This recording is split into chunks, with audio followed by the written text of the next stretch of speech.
This is the party, the Republican Party of common sense. Forget about.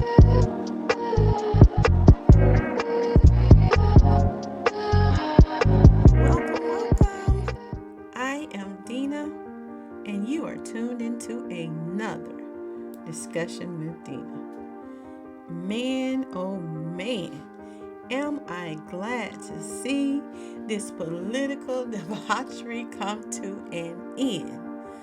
I was personally just so sick of all the constant campaign ads, just bombarded with phone calls and unwanted texts and messages and voicemails and commercial after commercial about who to elect and why. It was to the point where I just felt so done with this. And I am just so glad to see all of it come to an end. I'm just over it. But the question is, what's next? What can we expect from this administration that we did not get from the previous one? And why did so many people choose the Republican Party instead of the current one? I think that's a very easy one. But could it be the Democrats were just out of touch and are out of touch with their constituents, and that they somehow got lost in their own sauce? Why did so many black people choose not to vote for Democrats or simply not to vote at all? Perhaps it's the clear discontent, unresponsiveness, and nonchalant reactions from the Democrats. They didn't hear the cries of the people or their needs. I think it's pretty clear that there was a deafening disregard, in particular to the needs of black people, and how illegals into this country were taking up all of the very meager resources that are already in our communities. It felt like a snub of sorts and overwhelming um, feeling from them that our views and our concerns and our complaints just fell on deaf ears. Now, the very people who have always helped to propel the Democrats to their positions of leadership, it just seems that it meant nothing our concerns, that they're just completely out of touch. Each time I would see them or hear, I would say they are not speaking to many of the issues that are of concern to any of us. And to run on a campaign that focused mainly on aborting your unborn children and transgender issues, it just showed the lack of regard to the issues that were of greater and more important concern to many in their base. Now, what were some of the issues that Democratic candidates seem to overlook that many black people were concerned with? I'm just going to name a few, but mainly it was the lack of resources within our community. Those resources being given to help fund the lifestyles of people who have violated the law and entered into this country. Imagine you are struggling to make ends meet, and are you're homeless or in desperate need of assistance, but you can't get any. But you're watching and you're observing people that have entered this country illegally be awarded with housing, be awarded with hotels and transportation, and that these people are given priority over you and your needs. The needs of the citizens that actually pay taxes using your money to fund their lifestyles. It is problematic.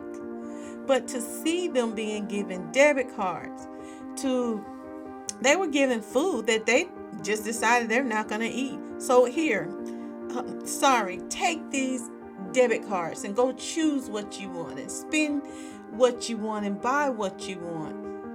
And then you're given shelter and job training. Meanwhile, the people that are already here have those same needs and they go unmet. And you have a candidate that conveniently ignores that.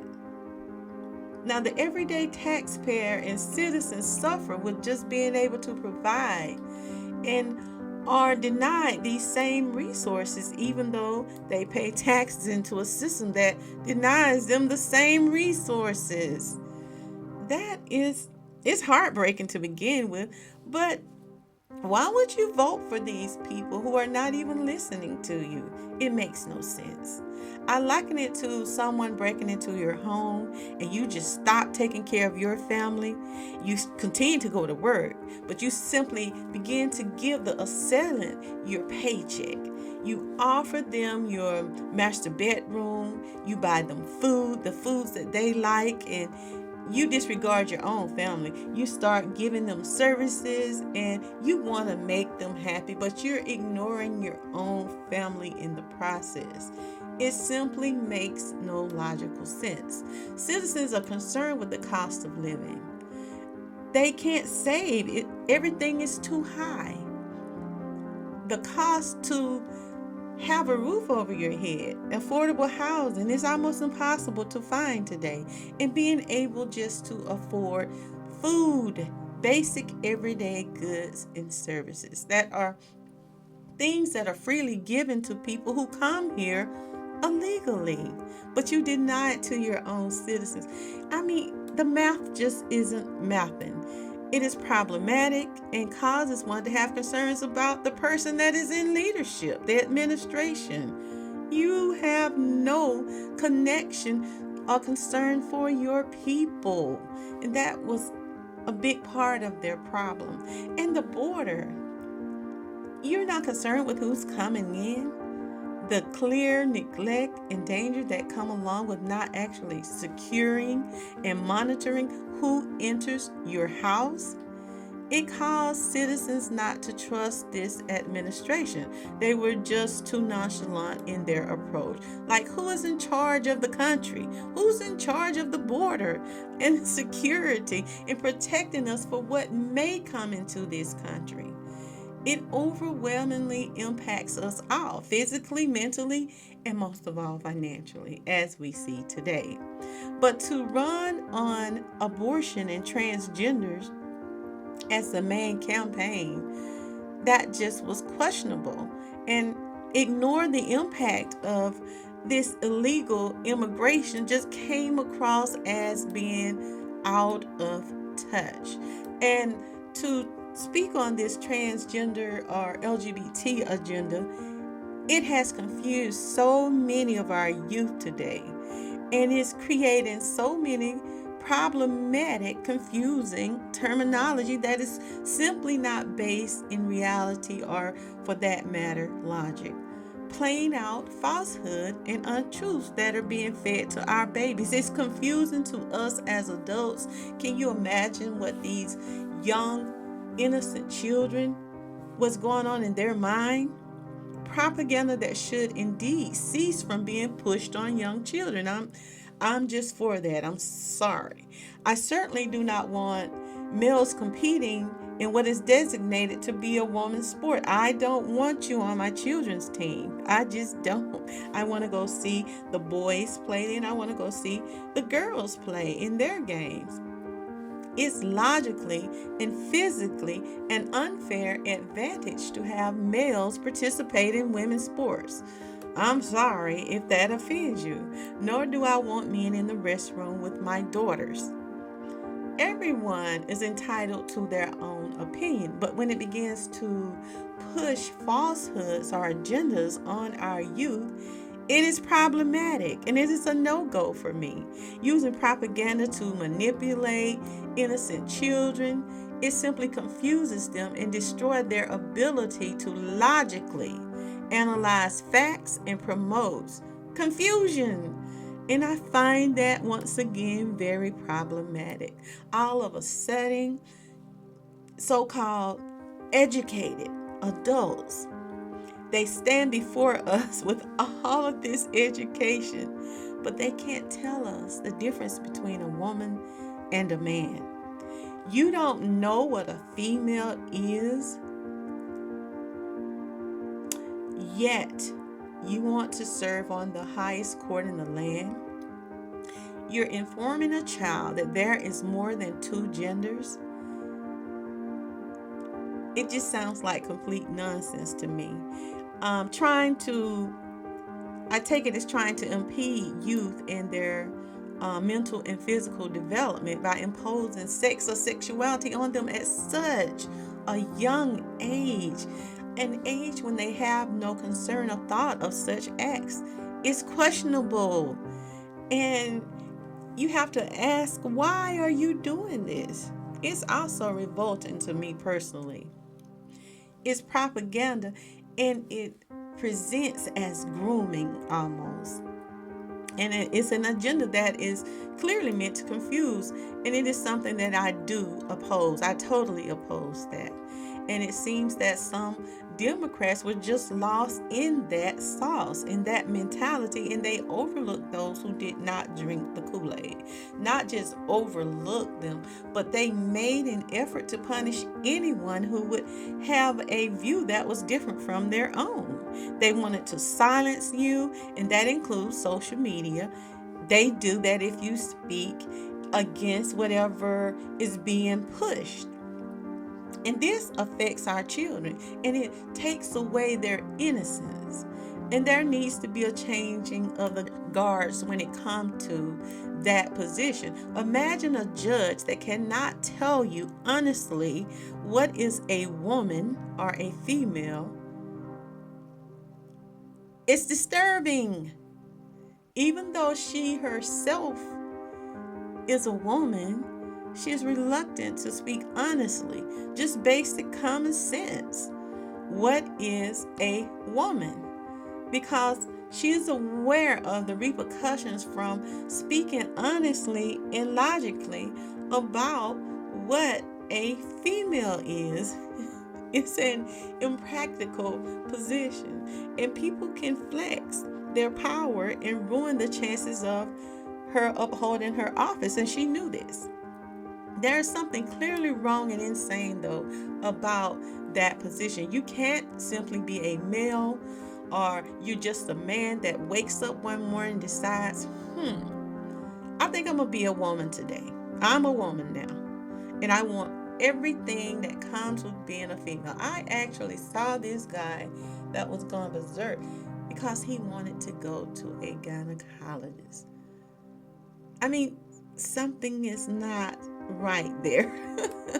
we cannot we're entitled to feel any way that we want to, everybody, but we cannot always act on what we feel, because feelings can change, but your sex was decided in the womb. Whatever your reality is, or whatever your feelings about who you think you should be in spite of what you were born, should not supersede what is actuality, what is factual, and what is bona fide and proven. It's like demanding that everyone has to abide by or be a part of your alternate reality.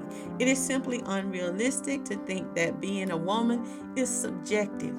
It's not. I liken it to being pregnant. You are either pregnant or you're not. You might appear to be pregnant. You might have cravings like a pregnant woman. You might even really admire being pregnant or desire it desperately. But you simply are not. However, if you insist that you are, then so be it. But no one else should be forced to participate in your own personal charade. And this is perhaps one of the second biggest reasons why Trump was able to be so successful with his campaign. He was able to listen and speak to what constituents were actually concerned about. Here's my plan to stop the chemical, physical, and emotional mutilation of our youth. On day one, I will revoke Joe Biden's cruel policies on so-called gender-affirming care. Ridiculous. A process that includes giving kids puberty blockers, mutating their physical appearance, and ultimately performing surgery on minor children. Can you believe this? I will sign a new executive order instructing every federal agency to cease all programs that promote the concept of sex and gender transition at any age. I will then ask Congress to permanently stop federal taxpayer dollars from being used to promote or pay for these procedures and pass a law prohibiting child sexual mutilation in all 50 states. It'll go very quickly. I will declare that any hospital or healthcare provider that participates in the chemical or physical mutilation of minor youth will no longer meet federal health and safety standards for Medicaid and Medicare and will be terminated from the program immediately. Furthermore, I will support the creation of a private right of action for victims to sue doctors who have unforgivably performed these procedures on minor children. The Department of Justice will investigate Big Pharma and the big hospital networks to determine whether they have deliberately covered up horrific long-term side effects of sex transitions in order to get rich at the expense of vulnerable patients, in this case, very vulnerable. We will also investigate whether Big Pharma or others have illegally marketed hormones and puberty blockers, which are in no way licensed or approved for this use.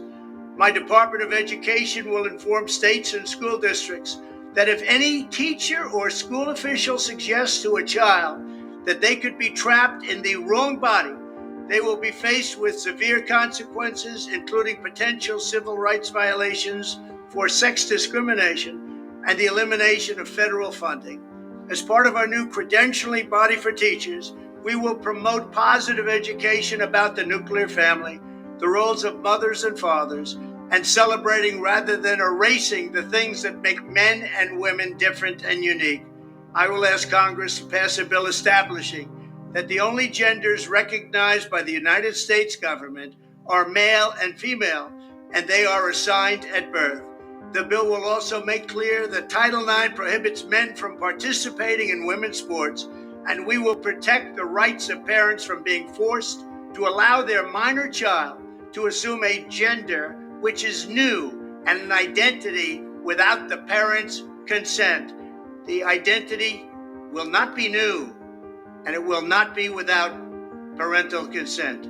No serious country should be telling its children that they were born with the wrong gender, a concept that was never heard of in all of human history. Nobody's ever heard of this, what's happening today. It was all when the radical left invented it just a few years ago. Under my leadership, this madness will end. Thank you very much. He spoke about it. Don't get it twisted now. I have no faith in politicians or this administration that is about to take the current one's place, because actions speak louder than any words. And the Republican political success came from connecting to the people and speaking to the needs and trying to resolve some of their problems. The people confessed what was important to them, and they listened, and not simply told them what's best for them, but they listened to what was of concern to them. He acknowledged their concerns and was able to state how he intends to change the conditions that make the majority dissatisfied with the current administration. And the Democrats simply ignored this. And to be certain, a great many of people chose the couch, because you would think in a country of this size that would be a better choice of candidates. It just makes you wonder about this whole political process.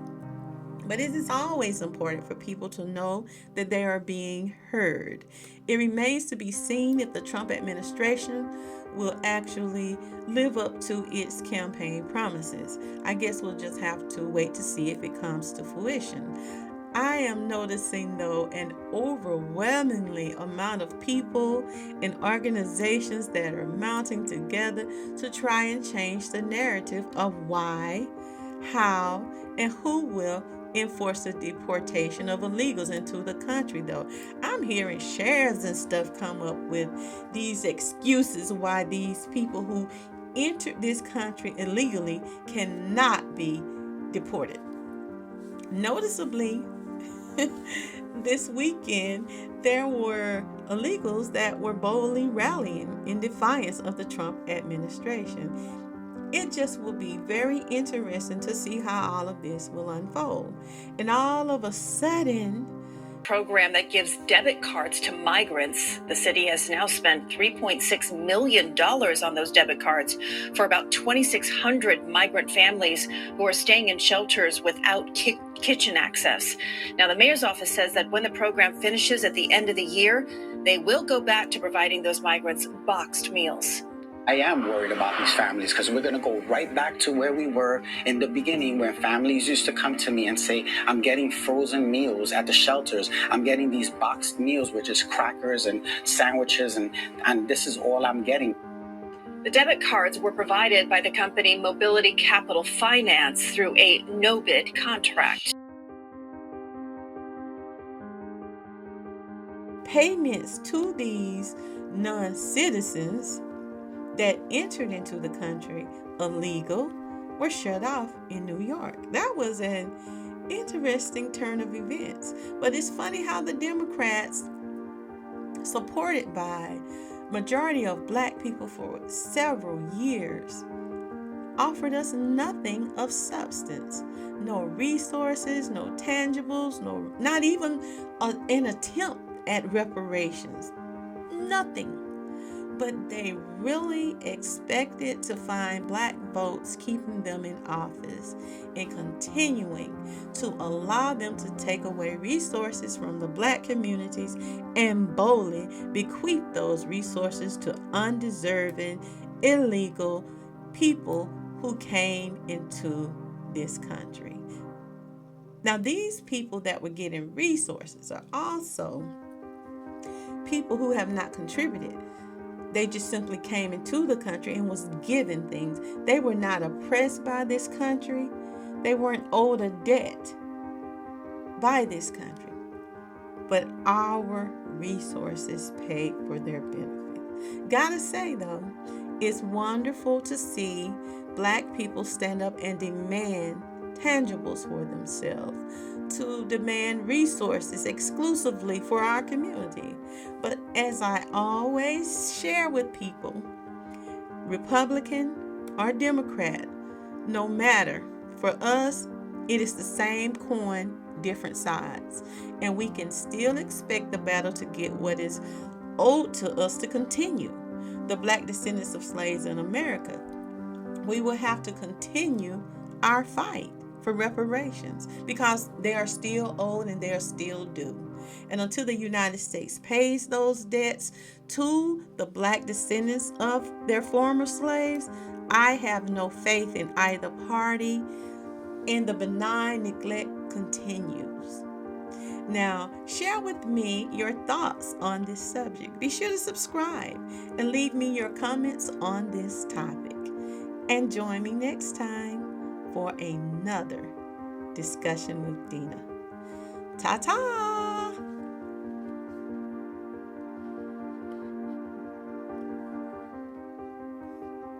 This concludes your daily discussions with Dena. Join us Monday through Friday at 12:30 p.m. Like, share, subscribe, and leave a comment.